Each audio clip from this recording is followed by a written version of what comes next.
Olá, sejam bem-vindas e bem-vindos à nossa disciplina de unidades de conservação. Então vamos iniciar o nosso assunto. Bom, em primeiro lugar, criação de áreas protegidas não é ideia tão recente. Existem relatos desde a Índia Antiga, 6 séculos antes da Idade Moderna. Existem relatos na Indonésia no século II da Era Moderna já. Existem relatos na Inglaterra do início do século XIX, em que imperadores e reis mandaram criar e evitar caça e derrubada de árvores em algumas áreas e também fazer levantamento de espécies ali presentes, né? Ou seja, fazer inventários. No entanto, se percebeu que quando começou a Revolução Industrial, se percebeu da grande necessidade de criar áreas protegidas, porque foi a partir daí que os impactos ambientais se tornaram muito maiores do que na era antiga. Né? O ser humano ele sempre teve que destruir, ele sempre teve que modificar os ambientes em que ele estava crescendo e se desenvolvendo, mas foi só a partir da Revolução Industrial que esses impactos se tornaram extremamente elevados, ao ponto de gerar consciência em algumas pessoas e que elas começassem a pressionar para a criação de unidades de conservação.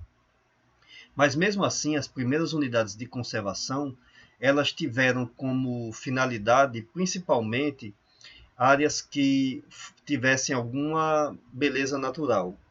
Tá? Do início, né, a ideia principal não era preservação, se bem que tinha muitos ecologistas que já entendiam o que estava acontecendo, que já entendiam que deveria ser preservado ali tanto as espécies da fauna quanto da flora, mas bem no início do processo, a criação ela obedeceu muito mais características naturais de beleza natural que trazia importância para determinados países, para determinadas regiões, e daí isso motivou a criação das primeiras unidades de conservação. Então foi assim que se iniciou nos Estados Unidos. A gente tem a primeira unidade de conservação do Ocidente criada no Parque Nacional de Yellowstone, nos Estados Unidos. Então ele ainda é do século XIX, né? Foi criado em 1872. A partir daí, isso serviu de modelo para diversas unidades de conservação em diversas partes do mundo, inclusive aqui no Brasil. Teve uma outra coisa muito interessante que foi a possibilidade de estudar ecossistemas naturais protegidos, né, coisa que era difícil de se fazer antigamente. Praticamente o ser humano estava sempre presente em diversos ecossistemas naturais, mesmo que às vezes não causando tanto impacto, mas isso dificultava pesquisas. Daí o Parque Nacional de Yellowstone também possibilitou o desenvolvimento de muitas pesquisas. Né? Hoje ainda a gente estuda muitos livros de ecologia de plantas com pesquisas desenvolvidas bem no início ainda do século XIX e subsequentemente a partir dessa criação dessa unidade de conservação. E daí o processo seguiu, né? Então ainda com aquela ideia de belezas naturais, nos Estados Unidos a segunda área de conservação foi no Parque Nacional do Grand Canyon, principalmente por causa da beleza, por causa de características únicas geológicas, principalmente, né? Então isso eles a partir daí eles entenderam que era importante preservar essa região. Tem turismo, né? Eu vou mostrar para vocês que dá para a gente fazer turismo também em unidades de conservação, mas ainda assim é uma área protegida. E daí, né, nos Estados Unidos hoje já tem muitas áreas de preservação natural. Uma outra que foi surgindo mais recentemente ainda foi o Parque Nacional de Everglades, que fica na Flórida, né? Então, também motivada pelas suas belezas naturais e características únicas também de uma região pantanosa, que inclusive foi reconhecido como patrimônio mundial pela Unesco em 1979, mas ainda assim, né, é claro que cada um desses parques que foi sendo criado tem uma importância muito grande com relação à preservação, mas o motivo principal, né, o que é que fez com que as leis fossem aprovadas no Congresso Nacional dos Estados Unidos, o motivo principal foi suas características únicas e principalmente a sua beleza natural. tá? Mas é lógico que tem também a parte de preservação aí presente, né, que foi muito importante ser protegida durante essa criação. No Brasil, seguiu-se a mesma ideia, né? Então, a primeira unidade de conservação criada no Brasil foi o Parque Nacional de Itatiaia, que fica entre os estados de Minas e Rio de Janeiro. Ela foi criada em 1937, né? Então, bem depois das que foram criadas nos Estados Unidos, mas ainda assim para o Brasil, né, foi uma coisa relativamente recente. Foi uma área com intenção principalmente de preservação de uma beleza natural, de uma característica geográfica e geológica únicas, e é lógico, associado também às espécies vegetais e animais, né? Então, eu vou falar em detalhes mais adiante sobre cada um aliás, sobre as unidades de conservação brasileiras mais importantes e sobre as unidades de conservação aqui no nosso estado, então eu volto a falar da Serra de Itatiaia mais adiante, tá? Mas por enquanto tenha em mente. A motivação principal para a criação dessa unidade de conservação foi a sua beleza natural e características únicas também, né? Como era de se esperar bem no início que as ideias, né, que essa ideia de preservação foi surgindo. Mas aí, né, com o tempo isso foi gerando, ao mesmo tempo que as áreas de preservação foram surgindo, foi surgindo também a questão da consciência ecológica, né? Muita gente foi entendendo a importância, porque isso faz uma propaganda muito importante para o país e para a região. As unidades de conservação, elas trazem um valor, além do ecológico, um valor econômico agregado, e faz com que também aquela área acabe sendo mais vista, digamos assim, faz uma propaganda realmente daquela área. Então daí, né, foi surgindo a ideia de criação de unidades de conservação como nós temos hoje mesmo, tá? A ideia de preservação. Então, foi se definido que unidades de conservação seriam espaços territoriais e seus recursos ambientais, incluindo águas jurisdicionais, né, ou seja, mantidas pela jurisdição de cada uma, ou estadual, ou federal, ou municipal, cada uma com suas características naturais relevantes, legalmente instituído pelo poder público, né? Então, a partir de um determinado momento, se entendeu que aquilo ali tinha que ser legalizado pelo poder público, cada área que deveria ser protegida. No início, apesar de ser no Brasil estar ligado ao poder público, mas ainda não tinha muito essa ideia de que o poder público tinha que criar e tinha que manter aquelas áreas de preservação ambiental. E com objetivos principais, né, de conservação e limites bem definidos, ou seja, definidos em mapa, sob regime especial de administração. Então, teria que ter uma administração especial para aquela área de conservação que fosse criada e ao qual, né, se garantem as proteções adequadas. Tá? Então, isso daí, por definição, passou a ser passou a ser a definição das unidades de conservação que serviu para a criação da legislação. E daí então foi criado, só depois de já existirem algumas unidades de conservação já no Brasil, foi criado o Serviço Nacional de Unidades de Conservação para regulamentar melhor, né, então é baseado numa lei de 2000, para regulamentar melhor todas as unidades de conservação, desde o seu processo de criação, manutenção, administração, tipos de unidades de conservação. Vocês vão ver aqui que são diversos tipos que podem ser considerados unidades de conservação, inclusive quais delas podem ser utilizadas sustentavelmente e quais delas não podem ser utilizadas pelo ser humano. Tá? Então, todas essas regras de tipos e características e administração, né, e várias outras regras legais, elas foram estabelecidas em 2000, que é o que a gente utiliza ainda atualmente. Tá? Então, esse é o Serviço Nacional de Unidades de Conservação, criado por lei.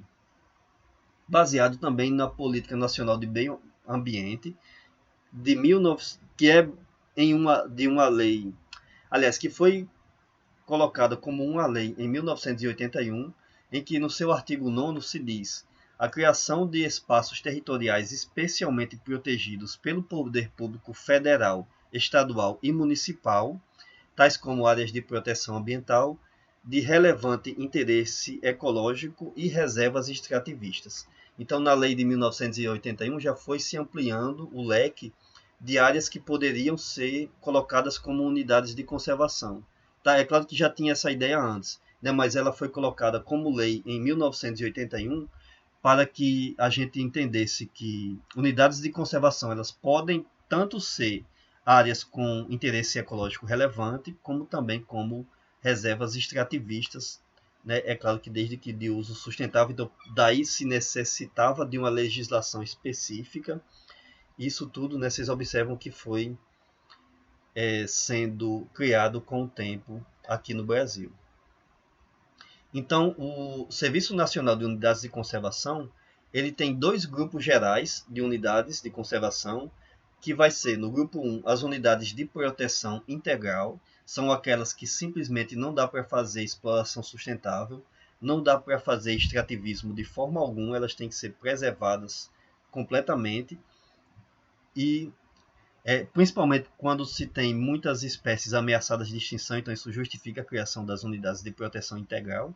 E existem também as unidades de uso sustentável, que são aquelas em que dá para fazer alguma exploração, dá para fazer inventários de madeiras, por exemplo, dá para fazer inclusive corte de madeira, como o pessoal está fazendo aqui. Esse é um exemplo de uma exploração sustentável, mas é claro que tudo de acordo com as técnicas que a gente conhece, né, à medida que se vai cortando, vai se fazendo o replantio, ou seja, é uma exploração sustentável.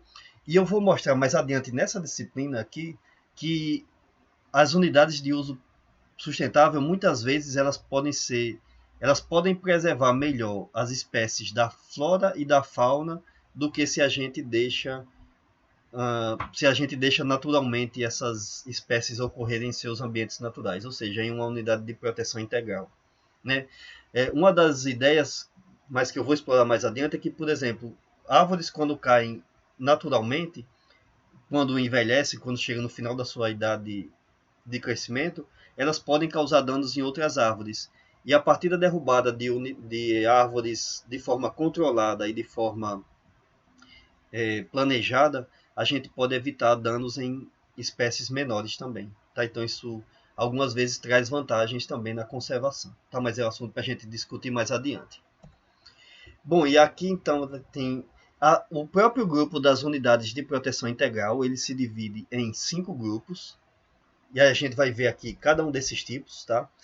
Vai existir a estação ecológica, reserva biológica, parque nacional, monumento natural e refúgio de vida silvestre. Mais adiante na nossa disciplina eu vou explicar e vou exemplificar cada um desses tipos e quais que são as suas finalidades. E nas de uso sustentável, a gente vai ter 7 subgrupos, que vai ser a área de proteção ambiental, né, ou APA, a gente tem algumas aqui em Natal, as áreas de relevante interesse ecológico, florestas nacional, a gente tem algumas aqui no estado também, tá? Tem as reservas extrativistas, provavelmente vocês conhecem vários exemplos aqui no Brasil, reservas de fauna, reserva de desenvolvimento sustentável e reserva particular de patrimônio natural. Tá? Então todas essas áreas aqui elas podem ser trabalhadas, podem ser exploradas, mas é claro, né, dentro do ponto de vista da conservação. Então tem que ser uma exploração sustentável. Então de onde é que vocês veem que depois que foi se criando essa ideia de unidades de conservação, inclusive na Constituição Federal que a gente ainda utiliza hoje, que é a de 1988, existe um artigo específico falando de que todos os brasileiros e brasileiras têm direito ao meio ambiente ecologicamente equilibrado. Seria legal que mais gente lesse a Constituição. Então, todos os brasileiros e brasileiras têm direito a um meio ambiente ecologicamente equilibrado, bem de uso comum do povo e essencial para a qualidade de vida sadia, impondo-se ao poder público e à coletividade, né? Então, tanto o governo quanto a sociedade, elas têm como dever defender os meios naturais, né? E para que garanta um tipo de vida ecologicamente sustentável para nós brasileiros e brasileiras, além, então, deve defendê-lo para que seja útil para as nossas gerações e as gerações futuras. Tá? Então é basicamente isso que está estabelecido na Constituição. Por que isso daí está na Constituição? Porque essa consciência, essa ideia foi surgindo ao longo dos anos, e uma das coisas que impulsionou bastante a inclusão desse artigo na Constituição Federal foi exatamente a criação de unidades de conservação. Tá? Então, a partir do momento em que elas foram criadas, se percebeu a importância de manter essas unidades de conservação, e aí, inclusive, a gente tem um artigo na Constituição, né, que a gente espera que seja mais respeitado para as futuras gerações, né, que a gente consiga preservar o máximo possível agora e que as futuras gerações possam também usufruir e, se possível, é lógico, recuperar os nossos ecossistemas. Bom, então, para a criação de unidades de conservação, quais os fatores primordiais que devem ser levados em consideração? Né? Imagine, eu tenho uma determinada área, eu quero que ela seja uma unidade de conservação, mas como eu posso justificar a sua criação? Então, eu vou mostrar aqui alguns fatores que podem influenciar. Tá? Mais de um desses fatores podem estar presentes em uma determinada área, ou apenas um deles, desde que seja muito importante. Então, por exemplo, riqueza de biodiversidade. E aí, para a biodiversidade, a gente pode considerar flora, fauna, pode considerar a presença de animais em extinção, ou de espécies vegetais também. Tá? Então, tem uma foto aí da ararinha azul, que é uma espécie em extinção tem duas espécies em extinção aqui no Brasil, né? Tanto a do Pantanal quanto a da Caatinga. Então justifica a criação de áreas de conservação, de unidades de conservação em locais em que essas espécies da fauna estão ameaçadas de extinção, bem como a presença de espécies endêmicas que são únicas e que são representativas de algumas regiões.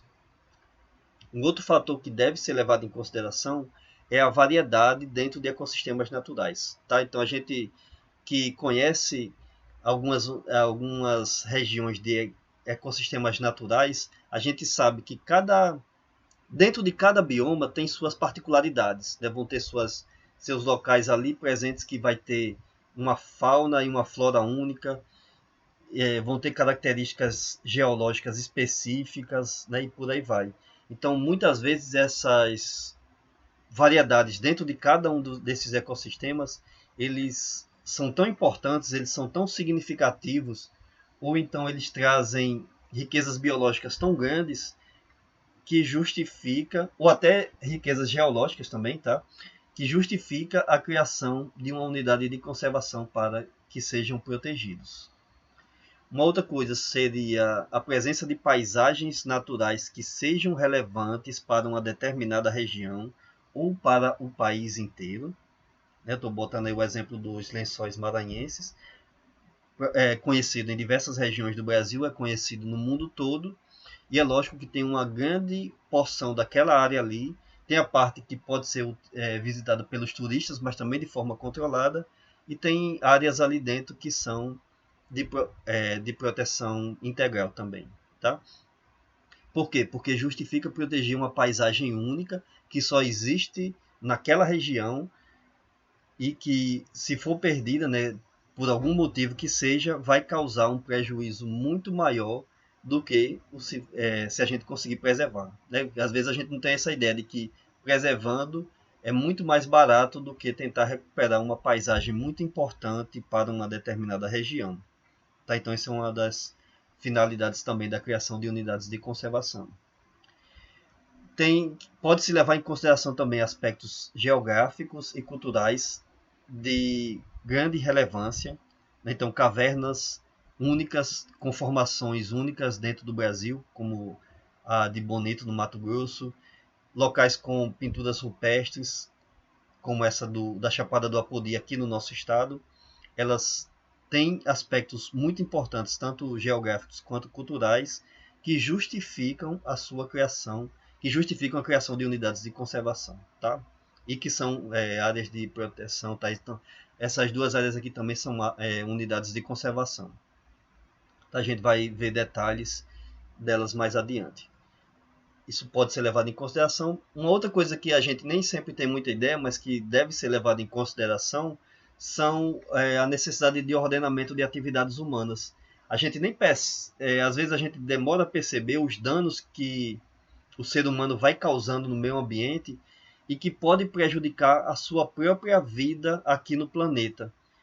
Tá? Então, lixo, derrubadas, utilização excessiva de agrotóxicos, poluição desses agrotóxicos nos rios e por aí vai, né? Poluição do ar, por exemplo, também, que vai prejudicar a própria vida do ser humano, poluição de nascentes que podem prejudicar o fornecimento de água. Então, muitas vezes, a criação de unidades de conservação ela tem por objetivo não a preservação do meio ambiente, mas a preservação da vida humana, porque se deixar, né, a gente acaba destruindo tudo e nem percebe que está destruindo. Então, isso é uma triste realidade. Então, isso é um dos aspectos levados em consideração durante a criação de muitas unidades de conservação, principalmente recentemente, como justificativa. Então, vai criar exatamente para manter mais ordenadas as atividades humanas. E para finalizar, ok, a presença de populações tradicionais. Tá? Então, populações que vivem sustentavelmente em um determinado local, como, por exemplo, seringueiros, catadoras de coco-babaçu, catador da castanha do Pará, comunidades quilombolas, marisqueiras, né? Isso aqui são só alguns exemplos. Pescadores artesanais, né? Que causam um impacto ambiental muito pequeno comparado às atividades industriais e principalmente às atividades de poluição, aliás. Então, locais em que essas populações vivem e que dependem daquela região para a retirada de recursos, geram a justificativa para a criação de unidades de conservação também. Tá? Então, eu vou mostrar aqui na nossa disciplina também alguns exemplos desse tipo aqui de unidades de conservação contendo populações tradicionais e nativas. Bom, então a gente fica por aqui nessa parte inicial. Na sequência, eu vou detalhar mais um pouco o Serviço Nacional de Unidades de Conservação e os diversos tipos de unidades de conservação, aliás. Até mais e sejam bem-vindas e bem-vindos.